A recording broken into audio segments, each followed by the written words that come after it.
Hi guys, welcome to our channel. எல்லோரும் எப்படி இருக்கீங்க? நல்லா இருக்கீங்கன்னு நம்புகிறேன். இன்றைக்கி நம்ம என்ன வீடியோ பார்க்க போகிறோம் அப்படின்னா, சின்னதாக ஒரு லாக் தான் வந்து பார்க்க போகிறோம். இது வந்து பார்த்திங்க அப்படின்னா அடையாரில் இருக்குது. Adyar Ananda Pawan sweets and snacks. இங்கே வந்து பார்த்திங்க அப்படின்னா ஹோட்டல் மாதிரி தான் ஃபுட்டும் வந்து கிடைக்கும். ஆல்ரெடி ஒரு 2 இயர்ஸ் முன்னாடி வந்து இங்கே வந்து நாங்கள் போயிருக்கோம். அதுக்கப்புறமேட்டு இப்போ தான் வந்துட்டு போகிறோம். தலை வலிக்குது, ஒரு டீ குடிக்கலாம் அப்படின்னு சொல்லிட்டு ஏதாவது சின்ன கடை இருக்குன்னு சர்ச் பண்ணி பார்த்துட்டே போனால், நான் போகிற வழியில் வந்துட்டு எந்த கடையும் இல்லை.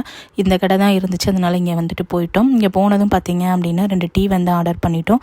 இஞ்சி டீ கேட்டேன், இல்லைன்னு சொல்லிட்டாங்க. அதுக்கப்புறமேட்டு வேறு ஏதாவது ஸ்நாக்ஸ் இருக்கா, வடை பஜ்ஜி அந்த மாதிரி இருக்கான்னு கேட்டால், இல்லை மைசூர் போண்டா மட்டும்தான் இருக்குது அப்படின்னு வந்து சொன்னாங்க. அதனால் அது வந்து ஒரு 2 பிளேட் வந்து ஆர்டர் பண்ணோம். கொண்டு வந்து கொடுக்க ஆனால் லேட் பண்ணாங்க. சூடாக இருக்கும் அப்படின்னு நினச்சோம். ஆனால் பட் ரொம்ப ஆறி தான் வந்துட்டு இருந்துச்சு. இது வந்து பார்த்திங்க அப்படின்னா நார்மல் சைஸ் தான். நம்ம எப்போது வெளியில் ஒரு 5 ரூபாய்க்கு 7 ரூபாய்க்கு வாங்குவோம் இல்லையா, அந்த மாதிரி சைஸ் தான் வந்துட்டு இருந்துச்சு. அதோட டேஸ்ட்டுமே நார்மலாக நம்ம எப்போது சாப்பிட்ற அந்த மைசூர் போண்டா டேஸ்ட்டு தான் வந்துட்டு இருந்துச்சு.